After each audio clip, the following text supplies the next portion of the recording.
Hello everyone, here's a video on how to install Vidmate for YouTube. Open your device settings, scroll down to find and select apps or applications depending on your device. This is where all your installed apps are listed. Scroll through the list of apps until you find Vidmate. Tap on the app name to open its settings page. On the Vidmate app settings page, you will see an option to uninstall the app. Tap uninstall and a confirmation box will appear. To confirm, tap OK or uninstall.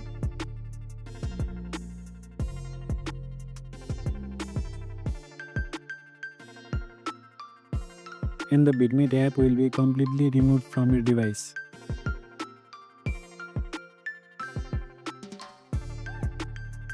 Thank you for watching. Smash that like button, hit subscribe and share it.